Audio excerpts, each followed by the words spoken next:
Man, that league has really toughened up Lycanroc, hasn't it?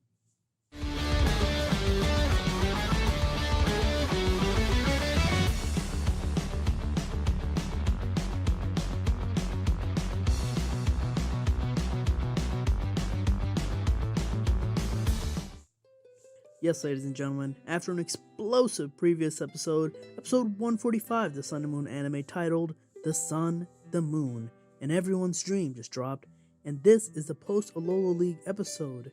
This episode is going to help shape the future for our characters. What's each character going to do for the future? Let's not waste any more time. Let's find out.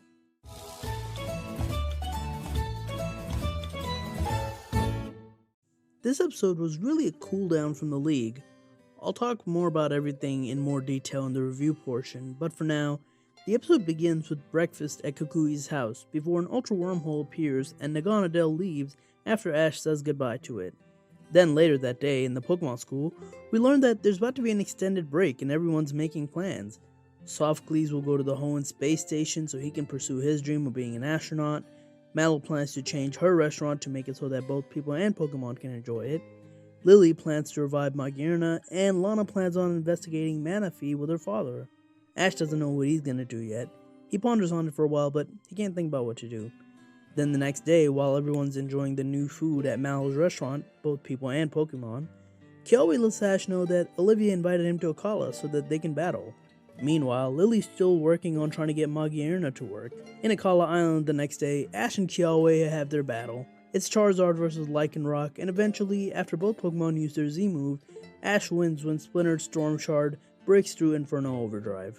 After this battle, we find out that Kiawe wants to become a Kahuna, so Olivia tells him that if he wants to do that, he should journey to other regions, find out new Pokemon, new people, new experiences.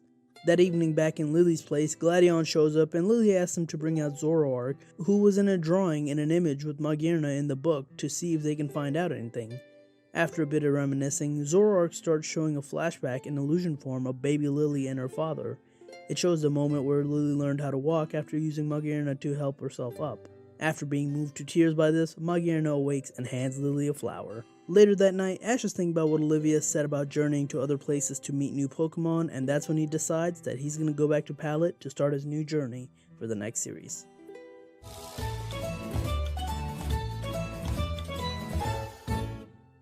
They really didn't waste any time getting Naganadel out of the picture, did they? And unlike last time, this is a pretty quick goodbye.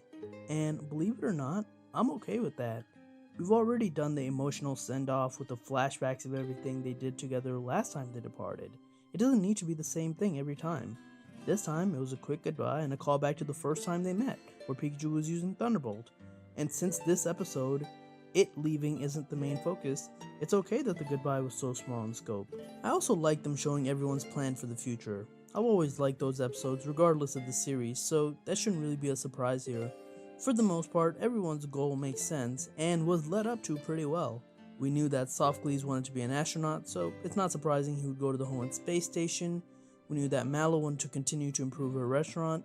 Heck, we even knew that one of Kiawe's early goals was to become like his grandfather, so him going after being a Kahuna is not surprising at all. I'd say the only misstep really was Lana, who, although it's shown time and time again that she wants to explore the water Pokemon of the world, the Manaphy thing just feels like it came out of nowhere. She just pulls it out of a book and that's it.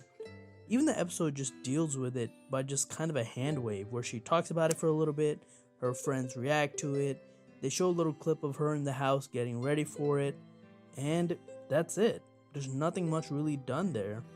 I know that that's the case for everyone else in this episode too, but for everyone else, they had build up to their goals. For Lana though, it feels like it just kinda came out of nowhere. That's why it's so glaring that it's not addressed that much. In contrast to Lana, however, I really like that this episode addressed Ash not having a goal for his future.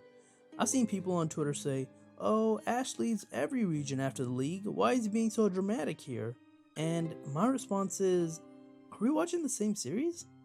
Yes, Ash leaves after every league to go to the next region, that's true. But in those other regions, he doesn't really have a home. He's basically a nomad, going from city to city, living in Pokemon centers and battling gym leaders there. In Sun and Moon, that's not the case. For better or for worse, in Alola, he's had a pretty normal childhood. He's had a family structure, he's had a routine of things he's had to do in a day, like go to school or do chores or whatever. He's at a home where he can come back to at the end of the night. Ash camping in this series is really a rarity, and up to now, his life in Alola has been pretty predictable. Even after winning the league, it's not like Ash had nothing to do. He still had to go back to school and do his chores and everything else that a child at his age has to do. Now, everyone he's friends with, everyone that he knows, is leaving. Now, as he's getting acclimated to the lives of these people, all of them are leaving all of a sudden. They're journeying around, they're going to different places, and he's left to think about what he needs to do. This is the first time since he's been to Alola that he's had an extended break, so I would have no trouble believing that he would struggle with coming to a decision about his future. Speaking of the future, this episode establishes, without really saying, that Lily's future will be looking for her father now that Magyarna is awake. On one hand, I like that it established in its debuting episode that it's not broken. It just needed something to wake it up. But it's not established here in this episode what that something is. In this episode, it's just a memory of the past and Lily crying that triggers its awakening, and that works, to an extent. I can buy that a certain type of joy or sadness can bring it to life. My problem, however, is that it's so intangible that it feels like it comes out of nowhere. Nothing physically happens to cause it to awake. It just kind of wakes up after seeing the past and Lily crying, but it's not even that Lily cries on it that causes it to wake up. If that was the case, I would have no problems with it. Now, that raises questions about the potency of tears in this universe, but in the same way that I had no problem with tears being the thing that brings back Ash in the first and the 22nd movie, I would have no problems with that triggering its awakening here, because that's something tangible, something physical happens.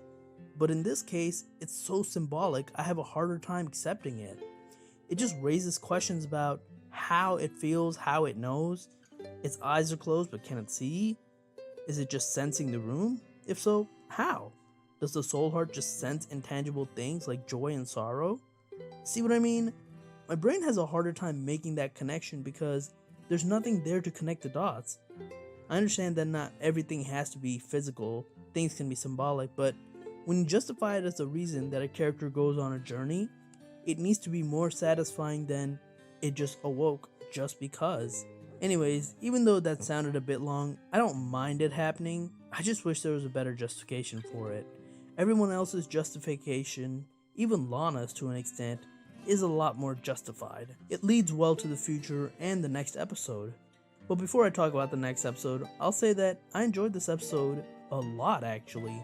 Even though things were rushed since so many plot points had to be brought up, after non-stop constant battling for almost 3 months real time now, it's good to have an episode where the characters just kind of talk to each other. Talk about their dreams, talk about their aspirations, goals for the future, and it's a nice change of pace. Even for the people who prefer battling, this episode didn't leave that out either, showing a short but nice little battle between Ash and Kiawe, which also ends their story and rivalry as well. A solid episode that I would recommend watching.